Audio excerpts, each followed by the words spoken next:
Bonjour tout le monde et bienvenue à ce webinaire portant sur la gestion des urgences et de la continuité des opérations. Et en particulier, comment intégrer ce que l'on sait sur la santé mentale. Par exemple, comment soutenir une bonne santé mentale de nos employés dans un contexte de situation d'urgence, de catastrophe, de désastre, de cataclysme ou même de pandémie. On m'a demandé de livrer ce webinaire suite à ma double expertise dans le domaine de la santé mentale au travail et aussi dans la gestion des mesures et des interventions d'urgence. Pendant plusieurs années, j'ai eu l'opportunité d'être à la direction d'urgence et d'intervention d'urgence psychosociale pour le gouvernement fédéral. Je suis maintenant à mon propre compte comme consultant sur ces questions. Il est tout à fait normal que dans notre situation de pandémie, nous pensions comment maintenir et rétablir nos opérations d'affaires et donc aussi l'économie. Il est important de penser à l'aspect de santé psychologique ou mentale lorsqu'on planifie ce rétablissement. Après tout, comme dit bien le dicton, nulle santé sans une santé mentale. Vous savez déjà sans doute que le but de la planification et de la préparation des mesures d'urgence, c'est justement pour éviter que la catastrophe qui nous entoure impacte notre organisation et la santé physique et mentale de nos employés. Les organisations veulent pouvoir retourner à leurs opérations normales le plus tôt possible à la suite d'une catastrophe ou d'un désastre. Il est important d'intégrer ce qu'on sait déjà sur la préparation pour les mesures d'urgence et la continuité des opérations, avec ce qu'on sait maintenant au niveau de la santé et la sécurité psychologique au travail. Lors de cette formation que vous prenez aujourd'hui, on va parler donc de certains outils qui existent et qui sont disponibles à vous, que vous connaissez peut-être déjà, c'est-à-dire les normes qui existent au niveau des mesures d'urgence et la continuité des programmes et des opérations, ainsi que la santé et la sécurité psychologique au travail. Il y a deux normes qu'on va se référer durant la présentation. Cette présentation, elle est enregistrée, donc il n'y aura pas beaucoup d'interaction, évidemment, entre moi et vous. Cependant, je vais vous demander de faire des petites périodes de réflexion sur certaines questions pour pouvoir mieux intégrer, si vous voulez, l'apprentissage des concepts que nous allons couvrir aujourd'hui. Si vous voyez, si vous êtes en train de faire cette formation en petite équipe, il serait bon et utile pour vous d'avoir des discussions sur les questions que je vais vous poser durant les périodes de réflexion. Alors, regardons qu'est-ce que nous allons couvrir aujourd'hui. Nous allons parler des répercussions possibles sur les urgences et les catastrophes, comme en particulier le COVID-19, et sur la santé mentale des travailleurs. Nous allons regarder les besoins de santé mentale des travailleurs pendant les urgences et les catastrophes, y compris les pandémies des maladies infectieuses.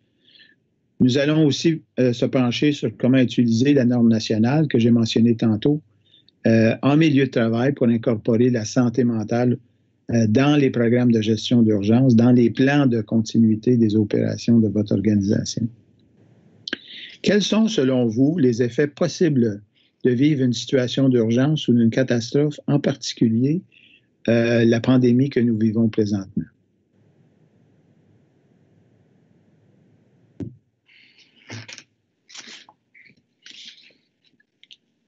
Certaines réponses possibles à cette question pourraient être, par exemple, des troubles mentaux qui peuvent émerger chez les gens autant pour la première fois qu'une exacerbation des conditions déjà existantes. Des troubles financiers et des stress accrus sur des ménages, l'endettement chez les familles la perte de logement même à un certain degré. Des violences familiales et conjugales, alors que les gens vivent intensément dans la même bulle, dans la même maison, dans le même appartement, et qui exacerbent les tensions et les situations malsaines déjà préexistantes. La multiplicité des rôles et des inquiétudes qui perturbent le rendement pour ceux qui travaillent à distance, et l'isolement complet dans certains cas, et distanciation physique, donc isolement physique aussi, qui peuvent contribuer à des troubles d'humeur tels la dépression. Une absence de soutien personnel ou de médicaments dans certains cas peuvent même exacerber certaines conditions de santé physique et psychologique.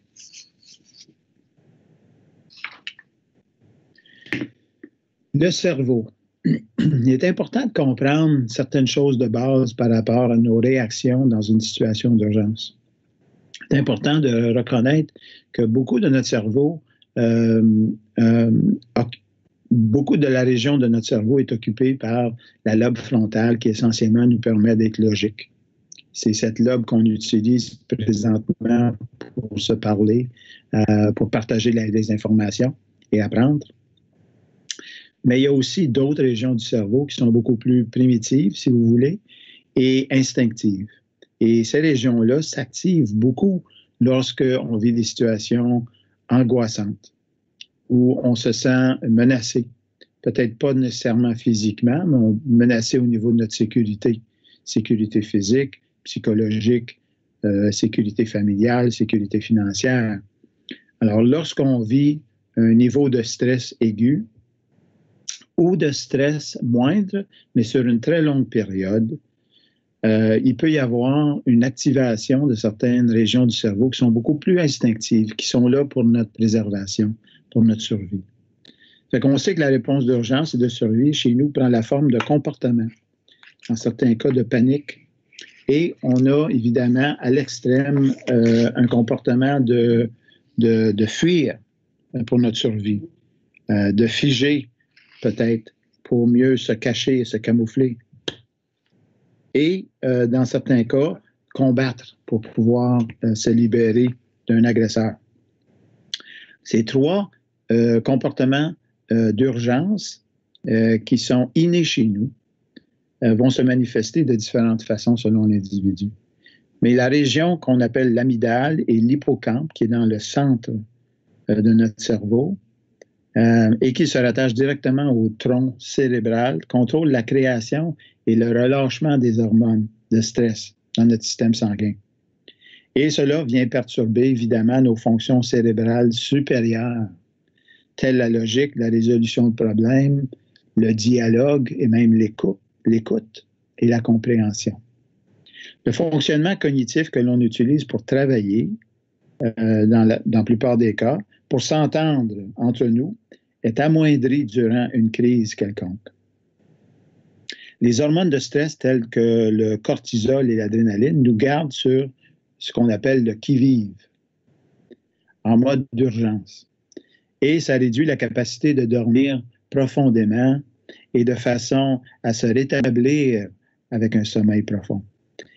Et ainsi recharger nos énergies, nos batteries, si vous voulez. L'anxiété est amplifiée, notre fonctionnement est impacté, on réagit promptement et moins sagement durant des périodes d'urgence. On fait peut-être des erreurs de jugement, on saute à des conclusions pour pouvoir agir rapidement. On peut sombrer dans l'abus de substances pour réduire et tenter de contrôler l'effet de ces hormones dans notre système. Et ainsi noyer nos craintes et nos échecs, ne plus penser pour un instant ou deux, et avoir un sentiment, même si c'est un sentiment fictif, de détente. Alors, les statistiques récentes semblent prouver justement ces hypothèses. Par exemple, 25% des Canadiens ont doublé leur consommation d'alcool depuis le début de la pandémie. Dans certains cas, il y a plus de 3 fois le nombre de surdoses accidentelles et 35% de plus d'appels de crise liés à la violence conjugale. Nous entendons aussi dans les médias de situations extrêmes. Plus de noyades, plus d'accidents, plus de vitesse au volant, plus de cas d'ébriété au volant. Et donc, ça nous fait justement justifier ou appuyer ce qu'on vient de couvrir au niveau de comment notre cerveau peut contribuer à ces problèmes-là lorsqu'on vit dans une situation ou un état plus ou moins long de situations stressantes, soit intensives ou allongées sur une période donnée. Mais le stress n'est pas nécessairement directement lié à des troubles de comportement, des troubles de santé psychologique. Avec un certain défi qu'on se donne, avec un certain stress qui nous entoure, l'être humain peut augmenter son rendement. Et vous avez peut-être vécu ça dans les premières instances de la pandémie, ou peut-être même maintenant, où vous êtes peut-être adapté à cette situation beaucoup mieux qu'au départ. Et maintenant, vous pouvez performer pour votre travail, même à distance, dans des situations qui ont été recréées pour pouvoir remplir vos fonctions comme employé. Donc, le rendement optimal peut augmenter avec un surcroît de stress. Puis le stress, la définition scientifique, c'est la réaction du corps d'un organisme vivant, si vous voulez, à une demande qui est placée sur cet organisme vivant. Alors, chez l'être humain, on est souvent la cause de notre stress parce qu'on s'impose des changements, on s'impose des nouvelles situations, on cherche la stimulation, donc il est impossible de vivre sans stress. D'un autre côté, notre environnement humain et physique et social va aussi imposer des adaptations et des changements. Alors souvent, la source de stress est externe et souvent, la source de stress est interne. Il est donc important de tenter d'avoir un équilibre et de gérer nos stresseurs, à la fois internes et externes. Avec de l'information, de l'éducation que les organisations peuvent offrir à leurs employés et leurs gestionnaires, on peut mieux équilibrer les choses.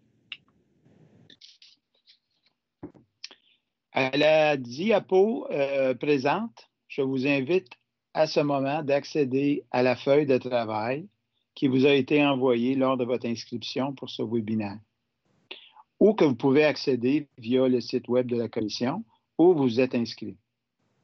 Si vous ne l'avez déjà, je vous invite à aller la chercher et la télécharger.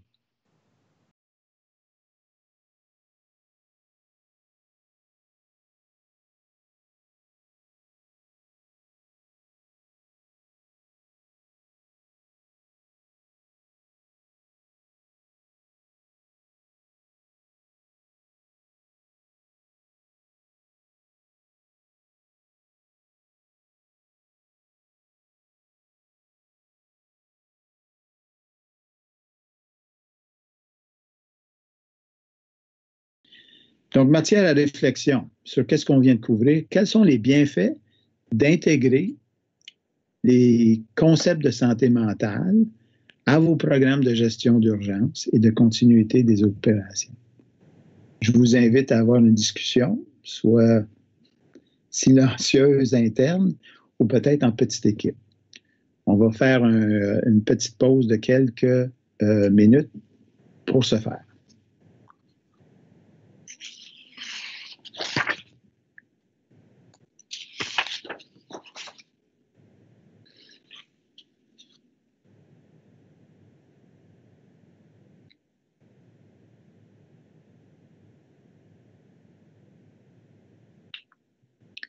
Les effets des urgences et des catastrophes. On ne parle pas seulement que des aspects nocifs de vivre une situation d'urgence ou une catastrophe. On peut aussi parler d'opportunités. D'ailleurs, dans certains langages écrits, le symbole ou le mot écrit pour crise, une crise quelconque, peut être aussi utilisé dans un contexte d'opportunité. Donc, c'est le même symbole, la même écriture pour le terme crise et opportunité. Plusieurs gens qui ont vécu des situations de crise en sont sortis plus résilients, plus connaissants, plus informés, plus prêts à vivre d'autres situations difficiles. Comme vous savez, vous avez même peut-être souligné plus tôt dans vos discussions, il y a des impacts sur la santé psychologique chez tous durant une situation comme une pandémie, y compris chez les travailleurs qui doivent réagir à des situations de désastre et de catastrophe.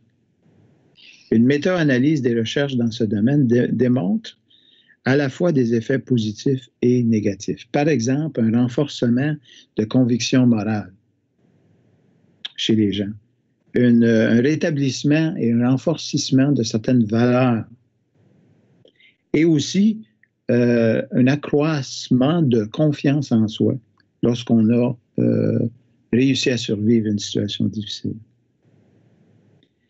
Il se peut aussi que les gens développent une meilleure appréciation de la vie, des soutiens qui entourent la personne, des ressources et même de sa communauté. D'un autre côté, il y a des effets négatifs qui sont tout à fait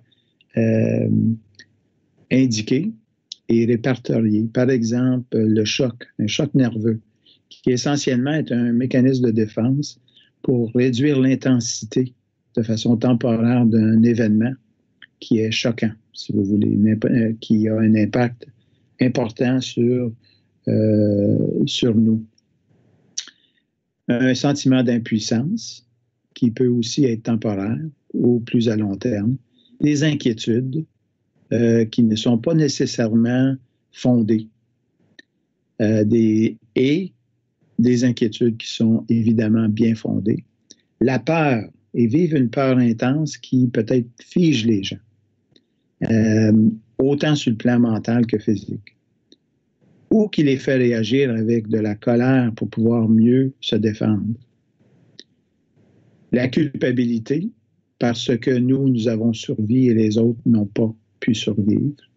La fatigue, un épuisement qui vient du fait, comme on a discuté tantôt, que dans une mer d'adrénaline et de cortisol, il est impossible pour le cerveau de se détendre complètement durant le sommeil ou durant la journée.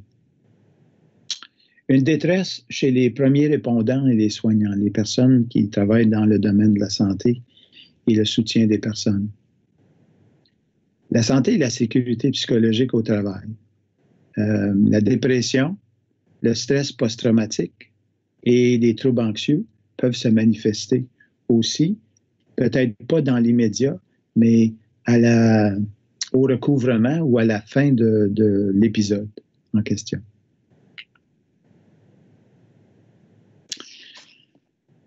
Un plan de réponse et de continuité devrait inclure quoi exactement quand on parle d'une pandémie?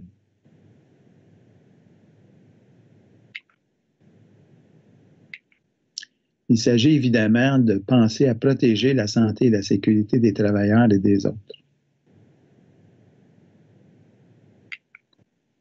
Assurer la continuité des opérations, évidemment.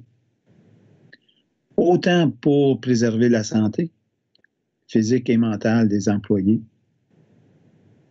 et leur donner un sens de sécurité financière à long terme. Soutenir les travailleurs pour qu'ils puissent faire le travail essentiel et satisfaire aux besoins donc des actionnaires en toute sécurité et de façon saine. Minimiser le risque et les répercussions potentielles de l'infection sur les travailleurs et l'entreprise. Minimiser le risque et les répercussions potentielles sur les travailleurs et l'entreprise de la blessure physique et de la blessure psychologique venant des mesures d'urgence.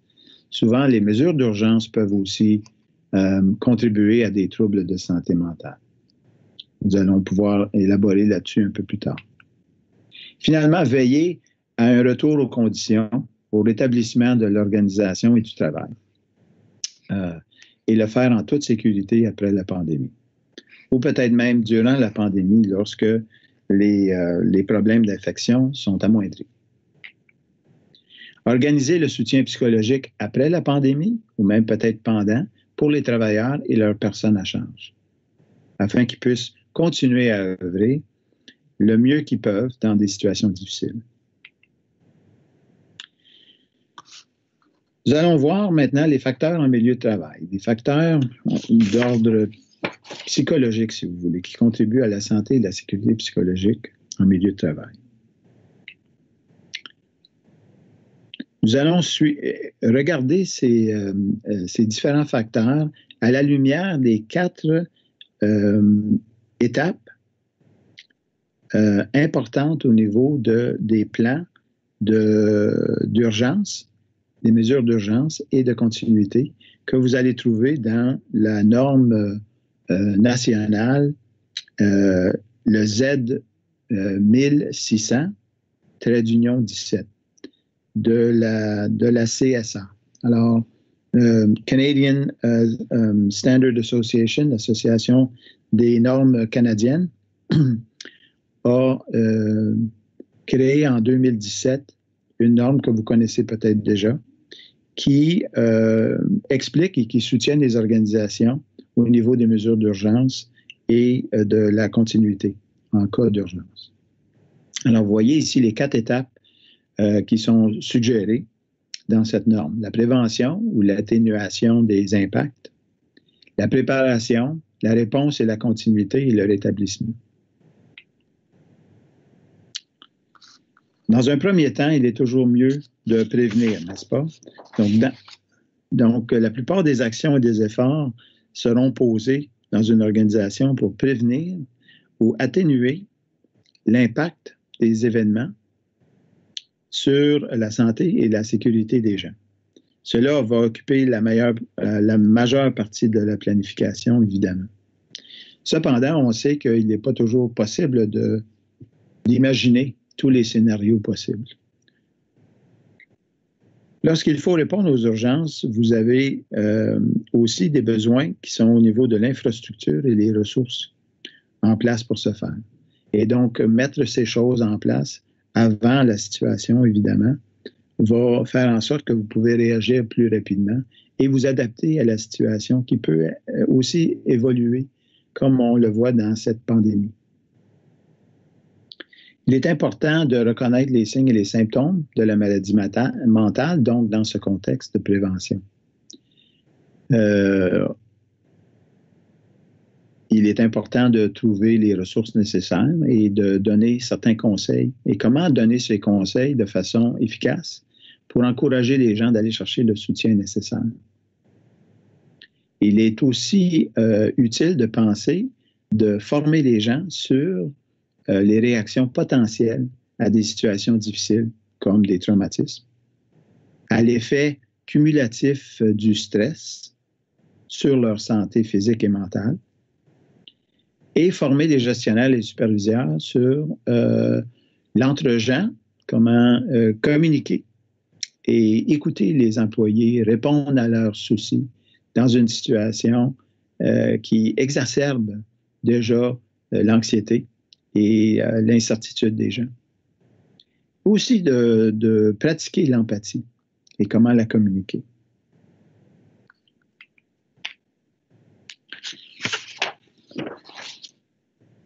Il y a des outils qui existent à ce titre que vous pouvez avoir accès. L'Esprit au travail est une formation offerte par la Commission de la santé mentale. Il y a des gens qui peuvent être formés pour ensuite former le restant de votre équipe, de vos équipes et de votre personnel. L'Esprit au travail est à la fois un cours pour les employés de première ligne, ainsi qu'un cours spécialisé pour les superviseurs et les gestionnaires. À la commission, vous pouvez aussi trouver certains guides et certaines idées comment améliorer votre préparation en ce qui concerne une situation qui aurait des impacts nocifs sur la santé psychologique des employés. Et vous pouvez aussi y trouver la norme sur la santé et la sécurité psychologique au travail, qui est tout à fait gratuite et que vous pouvez télécharger. Un autre cours qui se donne, qui est largement partagé à travers le pays, c'est les premiers soins en santé mentale. C'est un cours qui a été livré à plus de 700 000 Canadiens jusqu'à date. Et c'est souvent des milieux d'emploi, des milieux de travail, des organisations qui permettent à leurs employés, sur une base volontaire, à aller chercher un certificat comme intervenant de premiers soins en santé mentale.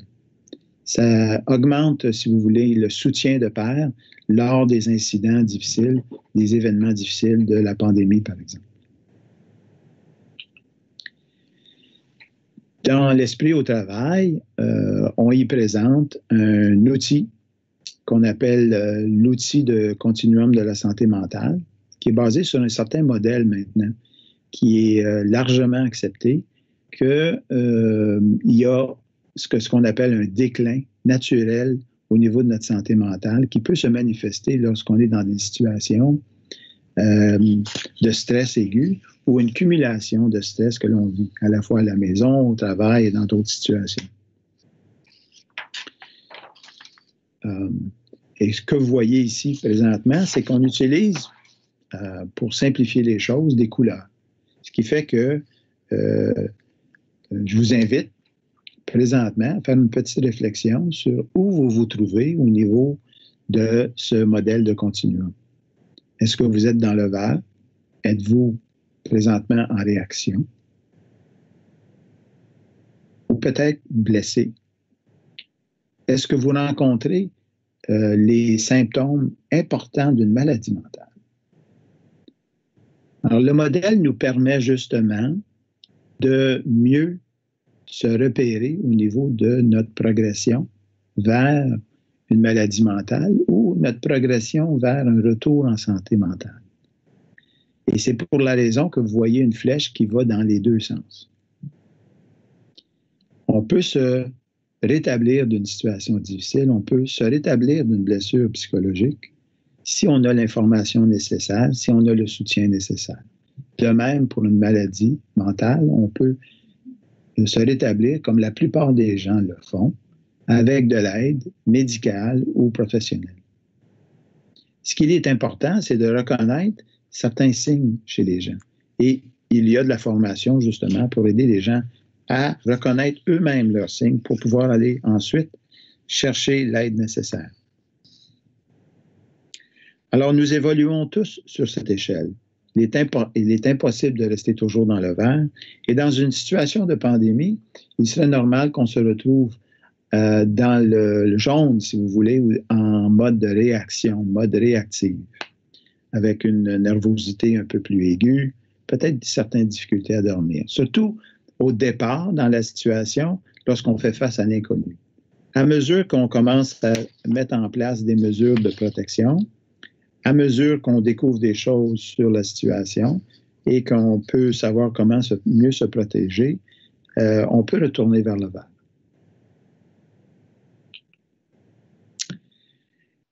Vous pouvez utiliser la feuille d'exercice ici encore pour répondre à cette question.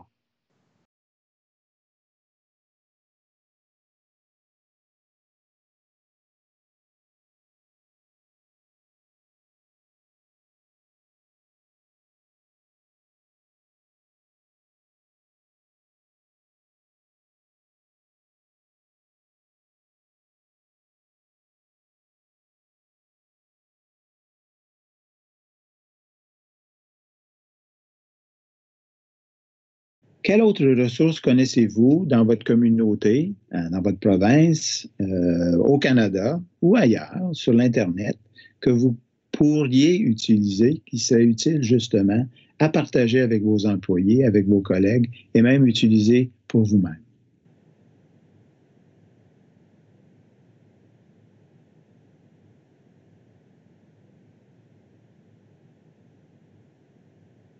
Vous avez peut-être pensé à votre programme d'aide aux employés.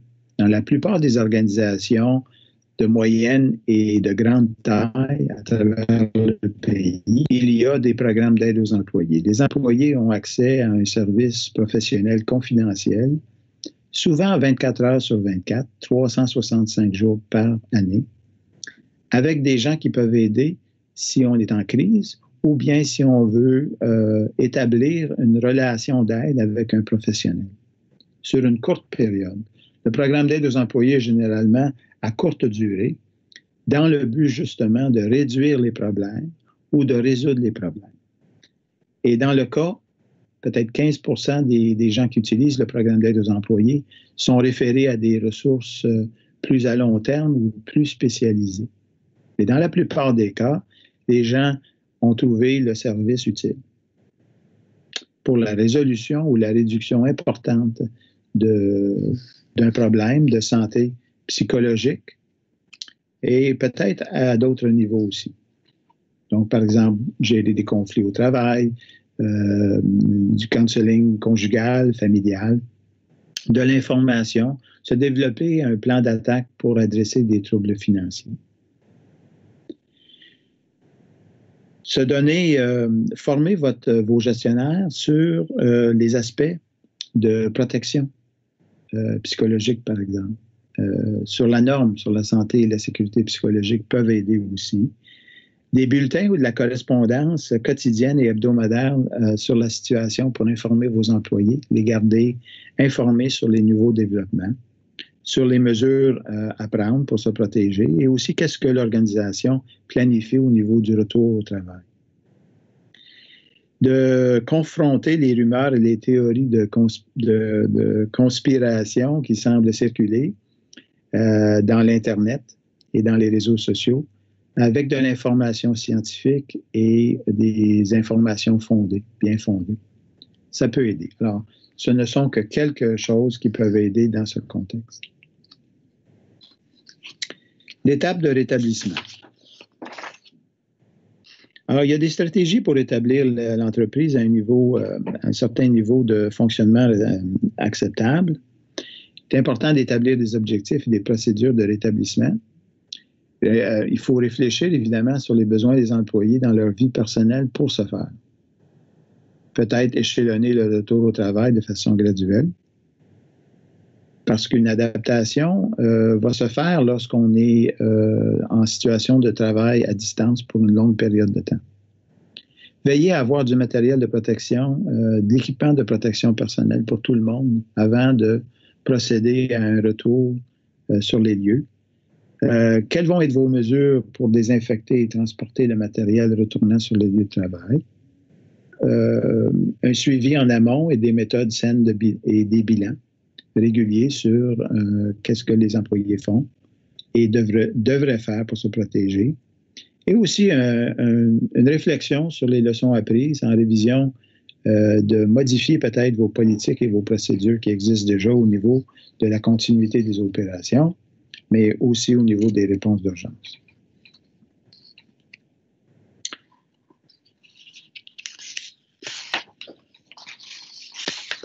Santé et sécurité psychologique. Alors, on en a parlé de certains aspects, on a parlé de certains facteurs, puis on sait que la santé mentale est aussi importante que la santé psychologique. La santé physique est aussi importante que la santé physique, pardon. Et que lorsqu'on intègre les aspects de sécurité psychologique et de santé psychologique dans nos mesures d'urgence, dans nos réponses et nos plans d'urgence, on sait que ça va aider à réduire la confusion et assurer que vos plans sont efficaces. Nous allons encore voir cela selon les 4 stages de gestion des urgences, selon le Z600. Vous voyez ici les facteurs que j'ai mentionnés tantôt, qui font partie des 13 facteurs qu'on reconnaît au niveau des facteurs de risques psychosociaux, les risques psychosociaux. Et quand on parle de ces facteurs-là, lorsqu'on a un facteur qu'on peut considérer positif et fort dans notre organisation, ça peut devenir un facteur protecteur contre d'autres facteurs sur lesquels on a peu de contrôle. Alors, il est important de regarder, de faire l'inventaire de ces facteurs dans notre milieu de travail. Des outils pour ce faire existent et sont inclus dans la norme sur la santé et la sécurité psychologique en milieu de travail. Cette norme est aussi disponible au Bureau de normalisation du Québec.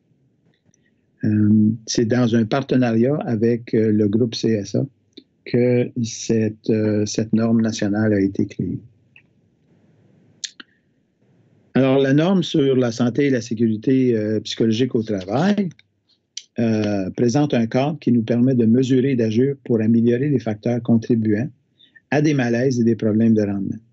Ces facteurs deviennent encore plus importants à considérer dans une situation d'urgence. La norme est gratuite, comme j'ai dit tantôt. Vous pouvez la télécharger soit au BNQ ou au CSA. Vous pouvez aussi la télécharger gratuitement au site de la Commission de la santé mentale du Canada. Vous vous protégerez contre les effets néfastes sur votre organisation, y compris les aspects de protection contre des litiges si vous appliquez cette norme. Pour en savoir plus, la Commission a des documents disponibles sur l'évolution en ce qui concerne les litiges légaux qui ont eu lieu suite à des incidents où les employés ont été impactés de façon psychologique sans avoir nécessairement une protection de la part de l'employeur. Alors, en adoptant la norme et en adaptant justement ces facteurs-là dans vos mesures d'urgence, il se peut que vous vous protégez encore plus de certains litiges potentiels. Un de ces facteurs, nous n'allons pas tous les regarder évidemment aujourd'hui, il y en a 13, mais certains sont particulièrement importants dans une situation d'urgence. Par exemple, le leadership et les attentes claires. Il est important de communiquer souvent, mais encore plus important aussi de communiquer de façon cohérente. Nous avons certains exemples à travers le monde, comment les informations ont confus les gens. Il est important que les leaders de l'organisation et, si possible, les leaders des communautés, des pays, des provinces, des villes, communiquent avec de l'information qui est cohérente et qui est en ligne avec la science. Il est important de reconnaître les sentiments, les peurs et les inquiétudes qui sont peut-être amplifiés durant la période. Il faut célébrer les réussites, récompenser et reconnaître la contribution des employés, sans pour autant exagérer leur contribution. Et communiquer à la fois sur les signes et les symptômes de l'infection, les mesures de santé et de sécurité qui sont en place, la chaîne de commande pour savoir comment aller chercher l'information nécessaire et le soutien nécessaire, les mesures d'adaptation pour les travailleurs à risque, les attentes visant à se conformer aux droits et aux lignes directrices. Donc, il se peut qu'on se doit d'être très ferme en ce qui concerne les protocoles et le fait qu'on s'attend que les employés suivent les lignes directrices. Les ressources qui sont à la disposition des employés, peut-être même de leur famille durant la période, et les sources d'information, où aller les chercher, les rendre plus facilement disponibles si possible. Quels risques psychosociaux sont associés avec l'environnement physique au travail de l'employé? Référez-vous à la feuille d'exercice pour y inscrire vos réponses.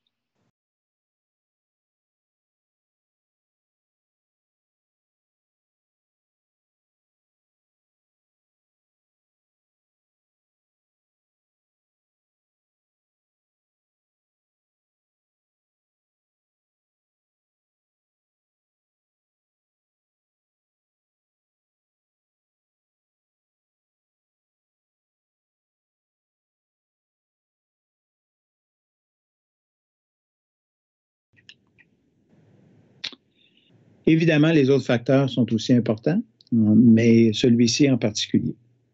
La protection et la sécurité physique est très importante, mais pas seulement pour la sécurité physique, il y a aussi la sécurité psychologique.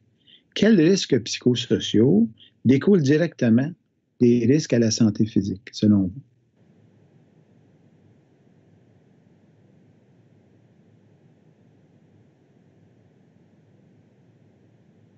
Maintenant, si on applique cette question-là maintenant dans un cadre de pandémie, comment importants sont ces aspects ou ces risques psychosociaux liés à la sécurité physique? Lors d'une pandémie, on sait que les craintes de toutes sortes sont augmentées. Les premiers répondants en particulier sont plus à risque dans une pandémie, on le sait bien selon les études. Les services essentiels, par exemple, le sont aussi.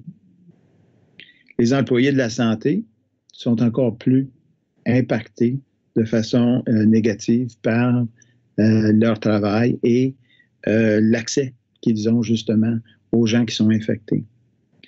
L'absence d'équipement de protection, évidemment, va contribuer énormément à des lésions physiques et psychologiques chez les gens. Il est important donc de bien se préparer, de bien se préparer avec l'équipement nécessaire, avec la formation nécessaire, si possible à l'avance, mais dans un cadre de pandémie qui s'étend et s'échelonne sur plusieurs mois et possiblement même années, on peut aller chercher l'information maintenant. La protection de la sécurité physique. Comme on parlait tantôt, elle est très importante, puis il y a des effets qui sont évidemment directement liés à la sécurité psychologique lorsque les gens se sentent à risque pour de blessures physiques. Si on utilise l'hiérarchie des besoins comme modèle, on peut voir qu'il va être important de jumeler les mesures de protection au niveau de risque. Alors, si le risque est très élevé, les mesures et les protocoles de contrôle vont être aussi de plus importants. À partager et à insister que les gens suivent ces procédures. Selon les hiérarchies de gestion de risque, vous savez peut-être déjà qu'on commence toujours avec le concept de pouvoir éliminer le risque. Et si on ne peut pas éliminer le risque, on essaie de contrôler l'accès à une situation dans laquelle il y a un facteur de risque. Troisièmement, on tente de créer une substitution de situation pour amoindrir le risque grave et le rendre moins fréquent. En quatrième lieu, on pense à changer des changements au niveau de l'organisation du travail et peut-être même des processus afin de réduire le risque ou d'étendre le risque sur une plus grande échelle. Finalement, modifier les procédures et les pratiques pour augmenter la sécurité des gens. Ensuite, viser le contrôle administratif et la formation nécessaire pour que les gens puissent mieux se protéger dans des situations où l'organisation ne peut pas contrôler tous les facteurs. On a parlé d'équipement de personnel de protection ou d'équipement de protection personnelle, les PPE en anglais, comme on dit. Alors, ces outils sont très utiles, évidemment, et qu'on en a en nombre suffisant. Et finalement, les plans d'urgence et de réponse d'urgence lorsque la situation est moins contrôlable. On suit cette hiérarchie-là en ce qui concerne la sécurité psychologique autant que la sécurité physique. Une des choses qu'on peut considérer dans une organisation, ça peut être, par exemple, restreindre le déplacement, comme un protocole ou une mesure pour réduire le risque. Surtout le déplacement d'affaires. Donc, qu'est-ce qu'on peut faire à distance versus qu'est-ce qu'on doit faire en personne? Conseil de distanciation physique qu'on va imposer dans le milieu de travail et au retour graduel au milieu de travail. Le transport des choses, comment les désinfecter, quels sont les moyens de protection qu'on peut prendre lorsqu'on doit transporter des biens dont les surfaces peuvent être contaminées.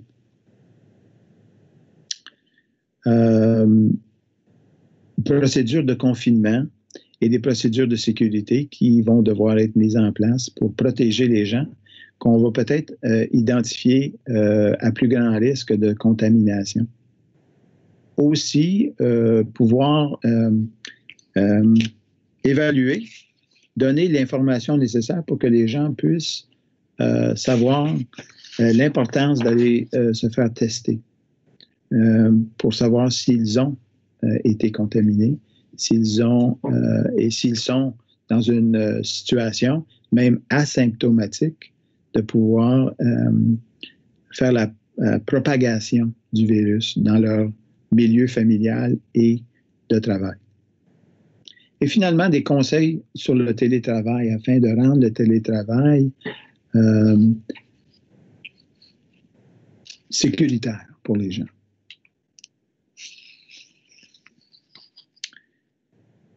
Donc, sur le plan psychologique, la protection des travailleurs à risque devient importante. Pour ceux qui vivent avec des troubles anxieux ou d'humeur, il y a des ressources disponibles que ces gens-là peuvent utiliser et on peut les référer à ces ressources.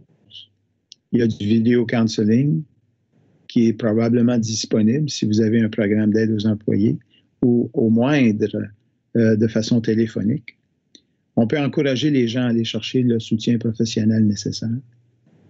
On peut former des gens dans notre entreprise, comme on a vu auparavant, en les formant avec les premiers soins en santé mentale. On peut aussi faire de la formation de nos gestionnaires au niveau et nos employés aussi, pour avoir un soutien de pair qui peut exister en ce qui concerne la résilience au stress. Et dans ce cas-là, on parle plutôt du cours « L'esprit au travail ». Il est important aussi d'être ouvert et de considérer des accommodements durant la période difficile, la période de pandémie, pour ceux justement qui manifestent des symptômes de troubles de santé mentale.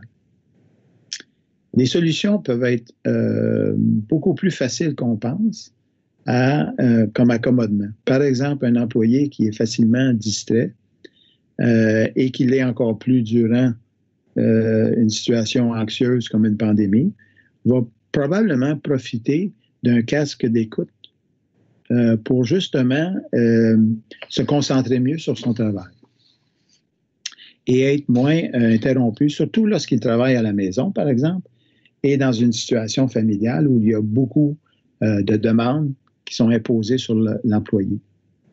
On sait qu'il y a des gens qui ont travaillé de la maison avec une multiplicité de rôles et de responsabilités, avec les enfants, avec peut-être des personnes âgées qui vivent sous le même toit.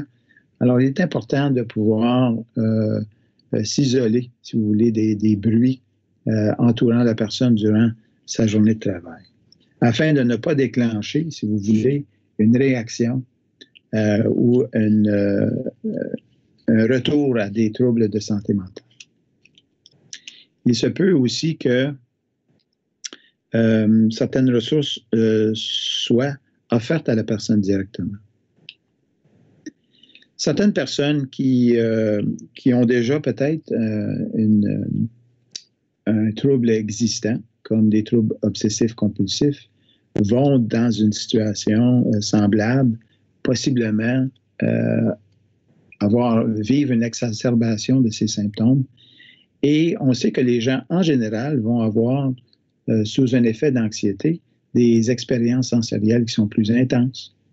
Ils vont peut-être surestimer la menace lorsque la logique nous dit le contraire. Les mesures que les gens vont prendre pour se protéger vont peut-être être exagérées et créer par eux-mêmes certains problèmes. Donc, on sait, par exemple, que, et c'est juste un exemple, une personne qui se lave les mains de façon répétée trop souvent va peut-être vivre la peau gercée, une dermatite, peut-être même se créer des infections au niveau des mains. Alors, ce qu'on cherche par cette procédure de protection peut même mener à des troubles et des risques. Donc, il est important de rassurer les gens, de communiquer, de donner les informations nécessaires et d'être soucieux de tout signe où que l'employé, même à distance, vit des troubles d'adaptation à la situation et offrir notre soutien organisationnel pour aller chercher les ressources nécessaires, l'information nécessaire pour les aider. Certaines organisations ont mis l'accent et peuvent profiter de mettre l'accent sur le self-care, qui est un terme maintenant en français international, le soin à soi, par exemple. Et certaines organisations ont même un coordonnateur qui est formé sur le self-care et qui peut éduquer les gens sur certains outils, certaines pratiques qui peuvent intégrer à leur travail, même à distance, pour mieux gérer le stress qui les entoure, le stress de la pandémie. On peut rendre l'accès aux services plus facile, comme par exemple s'assurer que votre programme d'aide aux employés offre du soutien virtuel. On peut offrir aussi des ressources, diriger la personne vers des conseils ou des soins spirituels, surtout dans un contexte de deuil qui a augmenté beaucoup durant la pandémie chez certaines personnes, évidemment. Et puis, encourager le soutien de pairs en partageant de l'information, en partageant des solutions dans des équipes sur comment mieux gérer le stress. En fin de compte, des secouristes en santé mentale formés par les premiers soins en santé mentale peuvent aussi être une mesure que vous pouvez mettre en place. Et finalement, former vos gestionnaires sur la communication interpersonnelle et l'écoute empathique, qui n'est pas tout à fait facile si le gestionnaire, le superviseur lui-même vit une augmentation d'anxiété et de stress dû à la pandémie. Alors, savoir comment gérer son stress devient important pour ces gestionnaires et superviseurs-là, car ils doivent modeler, si vous voulez, le comportement et partager leurs propres solutions à gérer leur stress avec les employés.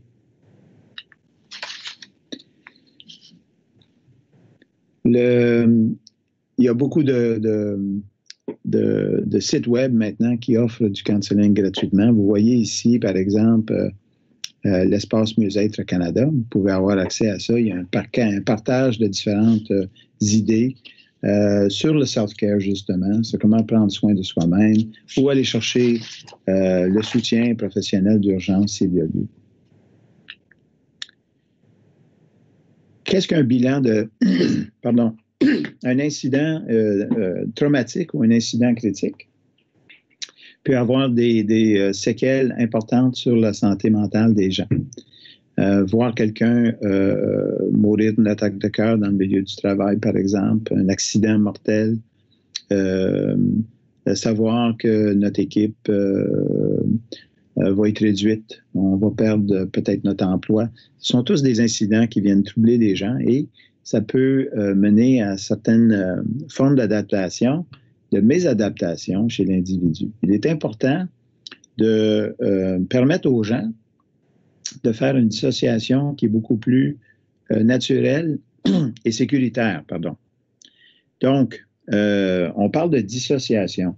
Pas une dissociation néfaste, mais beaucoup plus une dissociation qui peut éloigner la personne de l'intensité de la situation. Par exemple, même physiquement, dans un milieu de travail, amener l'employé dans un lieu plus sécuritaire et silencieux, dans lequel on peut avoir une conversation. Permettre à l'individu de ventiler, de raconter ce qu'il vit présentement. Beaucoup plus ce qu'il vit présentement au niveau de leurs pensées, de leurs émotions, de leurs sentiments physiologiques, que ce qu'ils ont vu. La raison pour ça, c'est que exiger que la personne nous raconte détail par détail ce qu'ils ont vu, dont ils ont été témoins, peut les retraumatiser.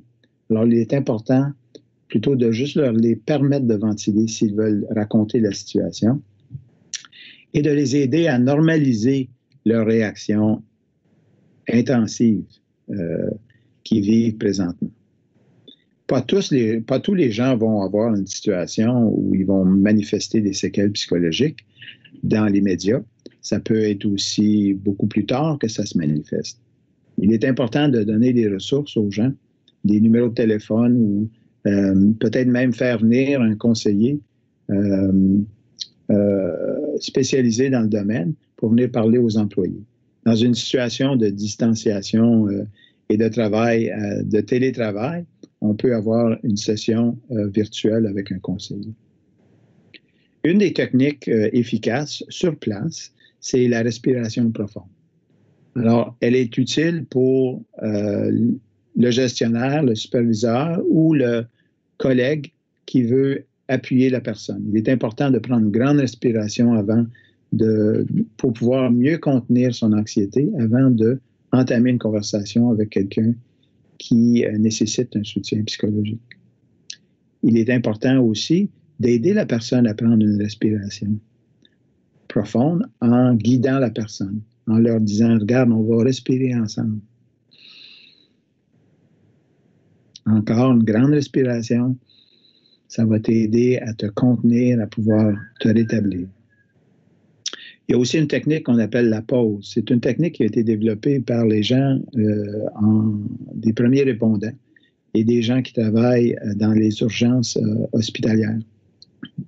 La pause, c'est une période de 40 à 60 secondes que les gens font en équipe suite à une mauvaise nouvelle et qui les permet un moment de silence pour honorer la personne qui a été impactée, peut-être même qui est décédée suite à un événement, un accident. Et ça permet la transition vers le retour au travail de ces gens-là. Donc, c'est peut-être pas nécessairement la technique à utiliser dans un milieu qui n'est pas qui n'est pas un milieu de répondants de première ligne, mais c'est une technique qui peut être enseignée aussi et qui fait partie de la formation de l'esprit au travail pour les gestionnaires, où on aide les gens à comment communiquer dans ces situations-là, comment faire un débriefage à faible impact. Donc, un débriefage, c'est-à-dire de permettre aux gens de parler de l'événement sans pour autant partager les détails troublants de ce qu'ils ont vu et de ce qu'ils ont vécu. Finalement, accès au débriefing professionnel, comme j'ai dit tantôt, qui peut se faire maintenant de façon virtuelle avec des petites équipes qui travaillent à distance. La norme sur la santé et la sécurité psychologique, justement, a une clause qui se penche sur les mesures de réponse suite à des événements traumatiques. Alors, vous pouvez aussi utiliser la norme pour vous guider dans comment intégrer ces aspects-là à vos mesures d'urgence, à vos réponses d'urgence. Finalement, quelques points sur la protection psychologique en général. La stigmatisation sociale et la xénophobie peut se manifester. Certaines études sur des pandémies et des épidémies dans certains pays ont justement vu qu'il y a une augmentation de violence verbale et physique dans une situation où les gens peuvent blâmer un certain groupe, une certaine race pour un problème. On l'a vu dans certains pays où on a blâmé, par exemple, la Chine pour le virus et on a vu une augmentation d'actes de violence envers des gens de descendance asiatique, en particulier chinoise. Donc, il faut faire attention à ce qu'on promue dans un milieu de travail. La communication, utiliser les bons termes scientifiques, détacher de tout préjugé et de tout blâme est super important dans ce contexte. Donc, l'éducation, normaliser nos craintes devient encore plus importante justement pour prévenir l'harcèlement et la violence qui peut se manifester dans le milieu de travail où il y a beaucoup de diversité raciale, surtout dans le contexte de la pandémie présente. Il est important de bien communiquer les politiques et les procédures justement pour prévenir ces actes de violence et de harcèlement qui peut découler justement de la mésinformation qui a lieu sur le virus. Comment soutenir vos travailleurs? Il est important de bien définir le travail essentiel et ce qui peut être reporté. La raison pour se dire, c'est que dans une situation d'urgence, on ne peut pas s'attendre que les gens vont performer au même niveau. Il est important de prioriser qu'est-ce qui doit se faire absolument versus qu'est-ce qu'on peut reporter à plus tard. Lorsqu'on a la chance d'imposer puis d'importer tous les protocoles et les politiques qu'on a mises en place pour les urgences. Dans un premier temps, il va être difficile, il va y avoir une période d'adaptation. Et dans cette période-là, les gens vont avoir des difficultés au niveau du rendement. Il faut s'attendre à ça. Pas tout le monde va avoir les mêmes problèmes. Il y a des employés qui, justement, sous un stress un peu plus aigu, vont surperformer. Et ils vont pouvoir soutenir l'équipe dans le sens que certaines autres personnes dans l'équipe vont souffrir au niveau de leur rendement. Alors, il est important de reconnaître que pas tout le monde part sur la même ligne de départ quand ça vient à gérer leur stress dans la situation d'un désastre, d'une catastrophe ou d'une urgence quelconque. Il va être important donc de rétablir ou de repartir le travail pour justement équilibrer les charges de travail. Peut-être et faire attention de ne pas surutiliser les gens qui performent mieux afin de les brûler, de les épuiser, eux, durant cette période. C'est important de se concentrer sur les résultats, d'éviter le blâme et non nécessairement sur le temps qu'on passe au travail. Définir le travail qui est flexible, la flexibilité des heures, qui permet aux gens justement de travailler lorsque, par exemple, les enfants sont couchés, lorsqu'on a des jeunes enfants à la maison. Peut-être que le travail qui exige une concentration de longue durée, sans interruption, ça va se faire mieux quand les bébés sont couchés, n'est-ce pas? Ou peut-être même tard dans la journée. Donc, s'attendre à ce qu'il y ait de la flexibilité comme accommodement aux situations que les gens vivent à distance. Il se peut aussi qu'on offre de la flexibilité au niveau des heures de travail lorsqu'on retourne au bureau. Pourquoi? Est-ce que les services publics de transport vont être capables d'accommoder tout le monde qui retourne au travail? Avec les distanciations physiques peut-être imposées sur les moyens de transport, il sera peut-être impossible de s'attendre que tout le monde se présente entre 8 h et 9 h le matin. Peut-être échelonné de façon à travers plusieurs heures de la journée, afin de permettre aux gens de commencer plus tard et de finir plus tard, par exemple, même lorsqu'on retourne au milieu de travail. Encourager les petites équipes à travailler sur des projets afin de briser l'isolement, justement, physique et l'isolement social que les gens peuvent vivre durant la pandémie. Fournir l'éducation et la formation et les outils nécessaires pour aider à gérer son stress durant cette période. Réduire la stigmatisation au niveau de la santé mentale autant que possible durant cette période. Et de partager des histoires de succès au niveau des stratégies d'adaptation que les gens peuvent partager en équipe. Il y a des sessions sur le self-care virtuel qui peuvent être aussi présentées par des gens qui travaillent pour votre programme d'aide aux employés. C'est important, par exemple, ces conseillers-là, l'aide virtuelle, va souligner l'importance de prendre des pauses durant la journée, de bouger plus lorsqu'on travaille devant son ordi. Il est important de prendre plusieurs pauses, de bouger, de même essayer de travailler debout autant que possible. Alterner des quarts de travail, comme on a dit tantôt, pour permettre aux gens, justement, de prendre des congés, des vacances, de travailler selon les heures qui les rend plus productifs.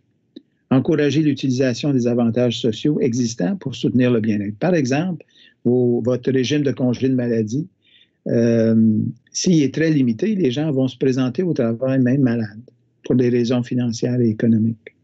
Alors, il est important de s'assurer qu'ils connaissent bien les avantages sociaux et peut-être les modifier de façon temporaire durant la pandémie pour justement encourager que les gens qui se sentent malades restent à la maison. Établir un espace sécuritaire pour le dialogue sur les difficultés et les besoins. Cet espace-là n'est pas nécessairement physique, ça peut être aussi virtuel. Un espace où on permet le dialogue. Donc, en petite équipe, avec les superviseurs, faire le tour de comment ça va, comment vous êtes adapté, qu'est-ce que vous avez trouvé comme solution, est-ce qu'il y a encore des défis, comment est-ce que je peux aider avec ces défis-là. C'est essentiellement ce qu'un leader d'équipe, un chef d'équipe peut faire durant la pandémie.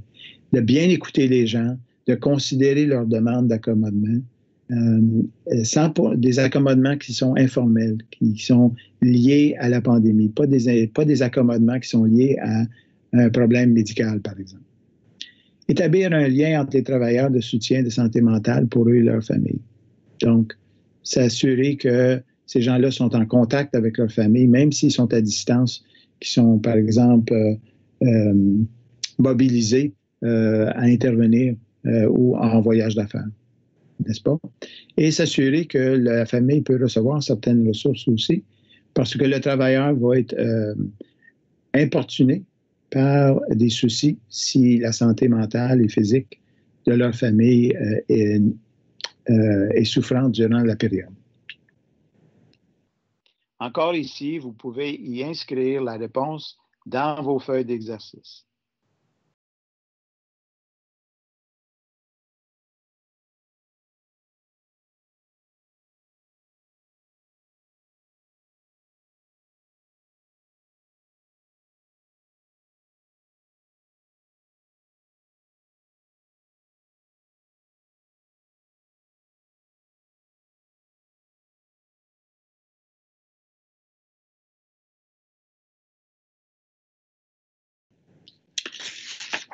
Matière à réflexion, quelle est la chose la plus importante que vous avez apprise dans ce webinaire aujourd'hui?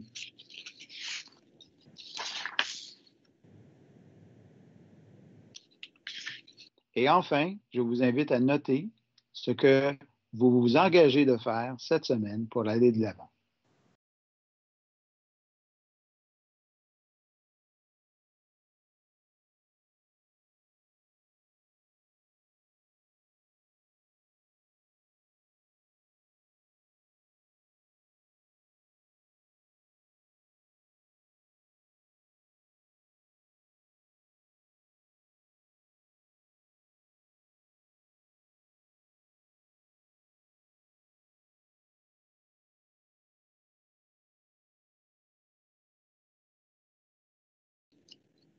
Et je vous encourage à trouver une mesure à prendre cette semaine pour aller de l'avant dans l'intégration de la santé et de la sécurité psychologique à vos plans qui existent présentement au niveau de la gestion des urgences et de la continuité des opérations. Que pouvez-vous ajouter, modifier, qui va vous rendre encore plus utile au niveau de la prévention et l'atténuation des impacts psychologiques suite à la situation que l'on vit présentement.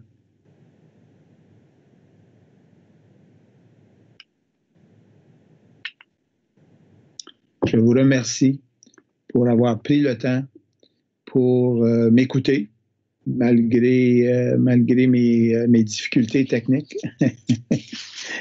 Et le fait que c'est enregistré, c'est pas toujours facile. J'espère que vous avez trouvé ça utile. Pour en savoir plus sur tous les outils que j'ai mentionnés, vous pouvez visiter la commission santémentale.ca. Vous pouvez aussi me consulter, si vous voulez, à consultationinc@gmail.com si vous êtes intéressé à recevoir plus de formations. Et sinon, n'hésitez pas de consulter aussi le Bureau de normalisation du Québec et le Canadian Standard Association pour télécharger et aller visiter les normes que l'on a mentionnées aujourd'hui au niveau de la Z 1600, trait d'union 17, ou la Z 1003, trait d'union 13. Ces deux normes-là sont particulièrement utiles lorsqu'on peut intégrer certains concepts de santé et de sécurité psychosociale à nos plans d'urgence et à nos mesures d'urgence en situation de désastre et dans cette situation présente de pandémie. Je vous souhaite bonne chance dans le recouvrement et le rétablissement de votre organisation et du travail dans les mois à venir. Et comme vous, je vais prendre toutes les mesures nécessaires pour me protéger, moi et ma famille. Bonne journée.